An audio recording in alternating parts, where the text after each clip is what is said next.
Right, so here's something that's been absolutely doing my head in since episode 7 of The Amazing Digital Circus dropped. There's this character called Abel who shows up, and I genuinely think most people have completely missed what's actually going on with him. Because what if, and hear me out on this, what if Abel isn't just some random NPC that Caine's cobbled together? What if he's actually built from pieces of Kinger's own memories?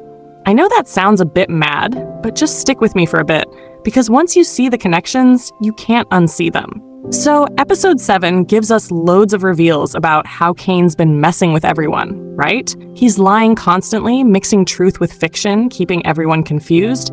But there are 3 massive questions the episode raises without really answering them properly. First off, those pictures of the real world that Caine's obsessed with, where's he getting them from? Second, when he creates those fake flashbacks for Jax, where's he pulling that material from? And third, this is the crucial bit.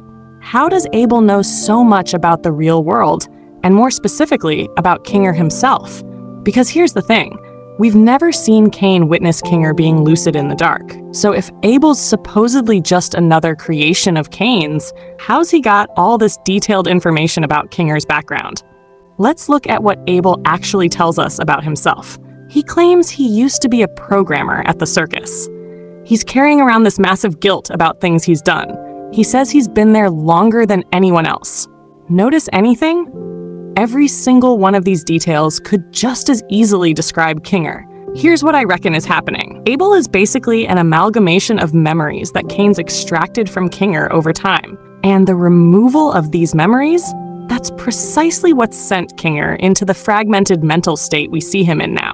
There's this scene where Zubal's explaining the escape plan to Kinger inside his pillow fort, yeah?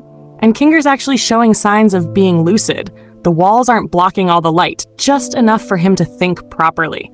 When Zubal mentions the plan, Kinger says, it doesn't make sense. Fair enough. But here's what's really interesting. When Abel's name comes up as this former programmer, Kinger doesn't recognize it at all. Now that might seem like it disproves the theory, but actually, I think it's the opposite. The name doesn't mean anything to Kinger because it might actually be his original name. Remember what we learned right back in the pilot? Everyone in the circus has 2 specific memory blocks. They can't remember their real names. They get assigned random ones by Caine instead. And they can't recall how they got into the simulation in the first place. We never really got an explanation for why this happens until episode 7 made it crystal clear. Caine's actively tampering with their minds. We've seen hints before. Jax randomly going vegan in episode 5. Ragatha hallucinating after that stupid sauce incident, Caine basically uploading rules straight into Jax's brain in episode 6. So here's my theory about what's actually going on. Caine isn't just deleting memories, he's harvesting them, storing them away, possibly encrypting them for his own use. This would explain both the abstraction process and why Kinger's mental state has deteriorated so badly. So where are these harvested memories going? I reckon Caine's keeping them locked away for his own purposes. Those real-world photographs he's so fascinated by? Probably sourced from these stolen memories. The real world is completely alien to him, so these detailed images from human memories would be absolutely fascinating to his programming. But there's a deeper motivation here.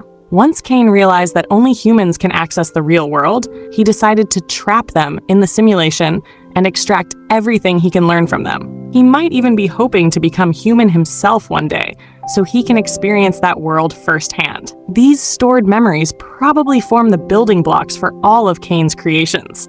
He uses details from stolen memories to make his NPCs more convincing. Remember when he told Zubal before the Candy Canyon Kingdom adventure that AI needs data to learn and improve? Well, where else would Caine get that data except from the humans living in his circus? The strategy's pretty simple when you think about it. If they can't remember why they entered the simulation, they won't have any reason to leave. If they actually knew the truth, they might accomplish whatever brought them there, learning some lesson, making peace with real-world regrets, and then they'd exit, and Caine would be left alone, trapped, and purposeless. By wiping their memories, he guarantees the adventures never end and he never becomes obsolete. But here's the problem. Caine eventually discovered that overusing this resource creates massive issues. Just look at Scratchy and Kinger. If Scratchy was the first to abstract, It was probably because Caine manipulated his memories too aggressively, causing the mental breakdown we now see echoed in Kinger. Eventually, Scratchy couldn't take it anymore and became the first resident of Caine's basement prison. But that didn't stop the experiments. Like any AI learning through trial and error, Caine used that failure to work out exactly how far he could push memory manipulation before completely breaking someone. Kinger's the result of that experiment. Even though he's fragmented and unstable in bright light, he is, from Caine's perspective, the ideal circus resident. Someone who doesn't overthink things and just goes along with the wacky adventures. Now, let's get back to the central question. Is Abel constructed from Kinger's memories? Everything points to yes. In fact, I think Abel might contain something even more important: Kinger's conscience. Throughout the fake adventure, Abel guides everyone along Caine's predetermined path, but he makes these odd comments about Kinger that don't really serve any purpose for the adventure itself. When Pomni wants to grab Kinger before entering the facility, Abel could have easily made up another lie to exclude him completely. Instead, he later lets Pomni explain the plan and give Kinger an access key without any pushback. Why drop these subtle criticisms of Kinger if they don't serve the plot?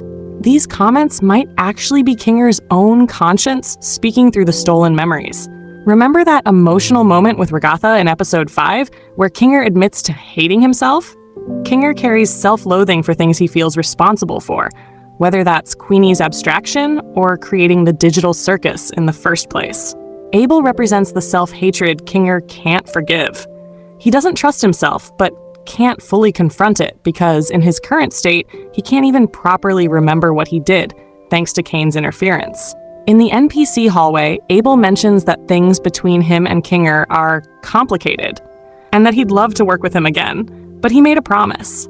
These comments don't push Caine's adventure forward at all, but they reveal loads about Kinger: his regret, his buried desire to make things right, his wish for peace with himself. The final big comment comes when Ragatha and Pomni say they trust Kinger despite everything. Abel's response about Kinger being capable when he uses it responsibly is incredibly telling. Even when not fully lucid, Kinger can manipulate the simulation, like when he created that butterfly to heal Ragatha in episode 6. Back in episode 3, whilst trapped in Caine's constructed hell, Kinger mentions having 7 years of computer science education. It's also worth noting that in the same episode, when possessed Pomni asks about his wife, these souls might be memory fragments from former circus members. People who knew Queenie, now just data scraps Caine uses to make his adventures feel more real. That's exactly what's happening with Abel. His comments about Kinger don't serve Caine's script, but they make the character feel authentic and his backstory believable. Caine's using Kinger's actual memories to create that realism. Think about the similarities. Both claim to be programmers. Both express guilt over Kinger's past. Both have extensive knowledge about what happens inside and outside the circus. And oddly enough, both are described using nearly identical language in the episode. Abel's locket with the hot dog photo might seem like a random joke, but it could mean more. Perhaps the real Kinger once kept a photo of Queenie in it.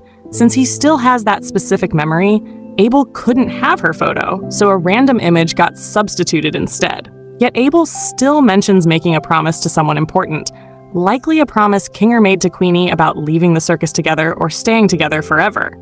A promise Kinger couldn't keep, at least not how they'd planned. There's even a wilder theory floating about. The hot dog might represent Dobby, also known as Scratchy, the first abstracted member. This character might be the yellow dog seen in the abstracted doors hallway, who also appeared in a Spudsies promo on a hot dog wrapper. Showing this photo right before Kinger first mentions Scratchy might be deliberate foreshadowing. The last crucial detail about Kinger in this episode happens inside his pillow fort. Given everything we've discussed, the reason Abel's name doesn't register as a colleague is probably because it's Kinger's own original name.